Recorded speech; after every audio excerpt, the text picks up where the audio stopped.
हम तो बतौर दरख्वास्त गुजार आए थे, ना भी होते पटिशनर तो चूँकि हमारी कम्युनिटी का हमारी सहाफ़त का केस है, हमने आना था। हम तो बहुत मायूस हुए। 4 महीने हो चुके हैं इस केस को अब तक लगे हुए। हमने फरवरी में इस केस की पहली समाअत हुई थी। फरवरी 5 या 6 फरवरी को केस हमने दायर किया था। 10 या 11 फरवरी को शायद पहली समाअत थी।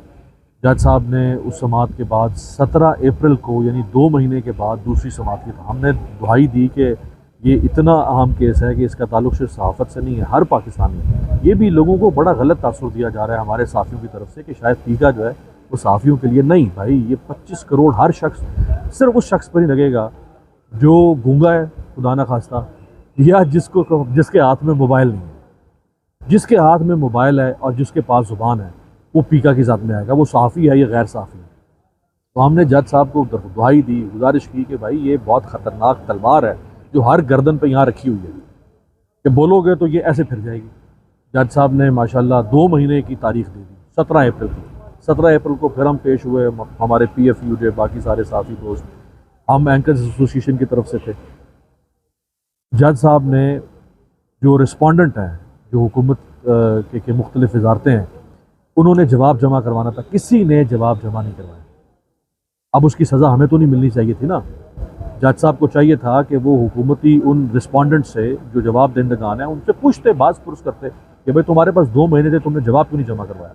जज साहब ने उनको जवाब देने की एक और मोहलत दे दी। हमने गुजारिश की कि आप भले इनको 6 महीने दे दें, लेकिन कम अज़ कम उस वक्त तक पीका का जो अमल दरामद है उसको रोक दें, इसको आप सस्पेंड कर दें आप आर्जी तौर पे, ताकि पुलिस FIA इसको इस्तेमाल करके साथियों को ना पकड़ा। आपने देखा कि फरहान मलिक को कराची में उठा लिया, एक केस में ज़मानत तो फिर उठा लिया। ईद उल फितर जो है वो फरहान मलिक ने जेल में गुजारी। या वहीद मुराद हमारे साफ़ी रिपोर्टर इस्लामाबाद में, उसको उठा लिया। आज भी वहीद मुराद का हमने जिक्र किया, फरहान मलिक का जिक्र किया, और बहुत सारे साफ़ी। और देखें, ये तो आप इन बड़े नामों को जानते हैं ना। अभी human rights commission of Pakistan ने पिछले हफ्ते एक सेमिनार किया पीका के ऊपर, उसमें उन्होंने वो नाम सामने रख के मैं उसमें मौजूद था। मैं खुद चौंक गया कि अच्छा, मैं भी इतना लाइल हूँ कि इतने लोगों को उठाया जा रहा है पीका के कानून के अंदर। छोटे शहरों में छोटे अखबारात, जो छोटे जो इलाकाई चैनल्स हैं, उनके साफियों को आज अब तीसरी समाअत थी। आज भी कुछ जो रिस्पोंडेंट्स हैं उन्होंने जवाब जमा नहीं करवाया। आज भी जज साहब ने उनको कोई बात पुरस नहीं की, बल्कि हमारे जो वकील है रियासत अली आज़ाद, उन्होंने कहा भी इनको 5 लाख रुपए कम से कम जुर्माना तो करें ना आप, इनको पता तो चले कि अदालत के साथ मजाक करना या डिलेइंग टैक्टिक्स का नुकसान क्या होता है। आज भी जज साहब ने हमारी गुजारिश नहीं मानी, ना उन्होंने पुलिस या FIA को ऑर्डर किया, ना उन्होंने इसको सस्पेंड किया, बल्कि उन्होंने मज़ीद 1.5 माह के बाद की जुलाई के दूसरे हफ्ते की तारीख का कहा है। दूसरे हफ्ता का है, अब ये नहीं पता कि वो तीसरे हफ्ते में आती है या चौथे हफ्ते में आती है। उसके बाद फिर आपको पता है कि गर्मियों की छुट्टियाँ तातीलात शुरू हो जाती हैं अदालतों में। तो हम तो बड़े मायूस हैं। देखें, 6 महीने हो जाएंगे अभी तक। ये एपेक्स कोर्ट है इस्लामाबाद की, हाई कोर्ट है, ये कोई सिविल कोर्ट नहीं है, सेशन कोर्ट नहीं है। अगर यहाँ पे आप केसेस को 4-4, 6-6 महीने, और अभी केस के मेरिट पे अभी बहस शुरू ही नहीं हो सकी, अंदाज़ा करें। अभी सिर्फ जवाबुल जवाब ये जो है ना, पिंग पोंग जिसे कहते हैं, वो काम चल रहा है, इधर से उधर, उधर से इधर। अभी जब ये केस के ऊपर बहस शुरू होगी, फिर हमारे वकील, फिर हुकूमती वकील, बहुत ज़्यादा रिस्पोंडेंट्स हैं इसमें, पता नहीं जाके ये किस साल में जाके केस मुकम्मल होगा। अच्छा, अमीर अब्बास साहब, ये बताइएगा कि तजिया अपना बताइएगा कि इमरान खान साहब ने अपना नाम पैटर एंड चीफ बना दिया है और एक तहरीक का आगाज़ कर दिया है, और वो कह रहे हैं कि मैं जेल से बैठकर इस तहरीक को ख़ुद जो है वो लीड करूँगा। क्या समझते हैं कि ये जो अभी सियासी टेम्परेचर है, इसमें इमरान खान साहब की जो लीड करना, वहाँ से बैठकर लोगों को मोबिलाइज करना, और आगे जो एक कारकुन कहते हैं कि कंप्रोमाइज़ की आदत है, ये तमाम तरह सियासी जो पस मंज़र आपको नज़र आ रहा है, इसमें क्या इमरान खान साहब की कामयाबी नज़र आती हुई दिखाई दे रही है आपको? देखिए, इमरान खान की सबसे बड़ी कामयाबी तो ये है कि इमरान खान ने पिछले 3 साल से, यानी 9 अप्रैल 2022 जब इमरान खान की हुकूमत ख़त्म हुई, तो अगले दिन ही, यानी समझे 10 तारीख से ही रियासत ने इमरान खान और उसकी पार्टी के ख़िलाफ़ मार्च खोल दिया था। 3 साल हो चुके हैं, अभी तक उसकी पार्टी, उसका अपना वजूद, उसकी सियासत वो इंटैक्ट है।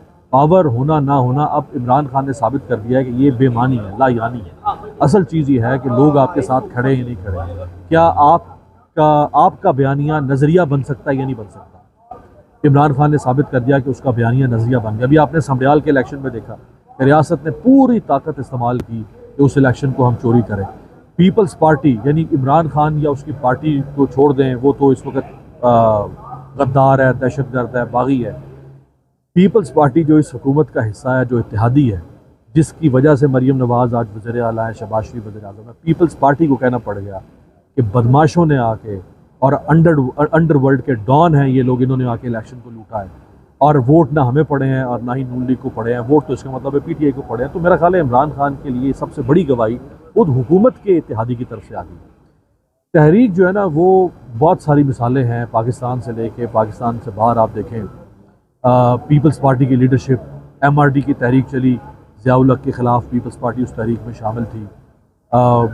इसी तरह से नवाज़ शरीफ साहब जब जेल में थे तो उनकी पार्टी स्ट्रगल कर रही थी बाहर, तहरीक तो नहीं थी कोई उस तरह से, लेकिन उनकी पार्टी ने स्ट्रगल की, अपने आप को उन्होंने ज़िंदा रखने की कोशिश की। पार्टी ख़त्म तो नहीं होगी।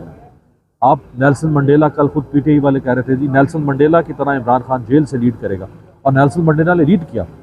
उसने बड़ा एक तारीखी जुमला बोला था, उसने कहा था कि अगर वोट चोरी ना हो, अगर वोट चोरी ना हो तो वोट की ताकत गोली की ताकत से ज़्यादा ख़तरनाक होती है।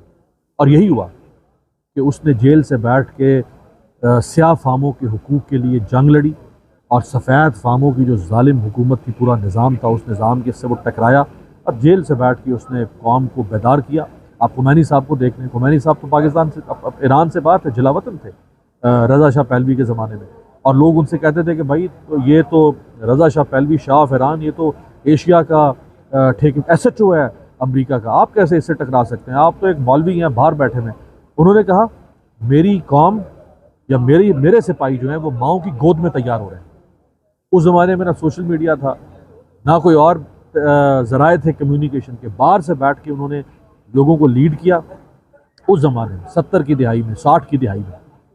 और आप देखें कि चंद सालों के अंदर शाह का तख्ता उल्टा गया। तो ये दुनिया में बेशुमार मिसालें हैं कि जहाँ लोग जेलों से बैठ के, बशर्ते कि वो उसूल पर खड़े हों, नज़रिए पर खड़े हों। आज इमरान खान पाकिस्तान में वाहिद सियासतदान है कि जो मुज़ाहमत की अलामत है, और वो उसने एक उसूल और नज़रिया दिया है। हम उम्मीद करते हैं कि वो जमहूरियत, आइन, इंसानी हकूक़ और रूल ऑफ लॉ का जो नज़रिया है, जिस पे वो शायद ख़ुद पहले नहीं उस तरह से खड़ा था। जब इमरान खान पावर में था तो उस ज़माने में आइन, जमहूरियत, ये सब चीज़ें, ये हालात तो खैर नहीं थे, लेकिन उस वक़्त कोई अच्छी सूरत हाल नहीं थी। लेकिन चले आज उसके अंदर अगर तब्दीली आई है तो उस तब्दीली को बहुत सारे लोगों ने वेलकम किया है। नवाज़ शरीफ भी तो ज़ियाउल हक की गोद से और जनरल जिलानी की गोद से उठकर आए थे ना। नवाज़ शरीफ ने भी तो IGI जैसे, यानी 81 से लेकर 91 तक 10 साल तक नवाज़ शरीफ गलतियों पर गलती ही करता चला गया। फिर 2008 के बाद चार्टर ऑफ डेमोक्रेसी के बाद फिर नवाज़ शरीफ ने गलतियाँ शुरू कर दी। उसी चार्टर ऑफ डेमोक्रेसी की पीठ पर चुरा गांव कोट पहनती सामने इमारत है, जिस इमारत में आ गए वो पीपल्स पार्टी के खिलाफ। लेकिन बाद में जब उसने कहा वोट को इज्जत दो, लोगों सारी गलतियां नवाज शरीफ की भूल गए, 30 साल की सारी सियासत भूल गए नवाज शरीफ की। लोगों ने कहा जी ये बड़ा नजरियाती है। तो अगर इमरान खान गलतियां करके आज वो कह रहा है कि नहीं जी मैं नजरियाती हूँ, उसको भी तो शक का फ़ायदा देना चाहिए। हम उम्मीद करते हैं कि वो लोगों को मायूस नहीं करेंगे।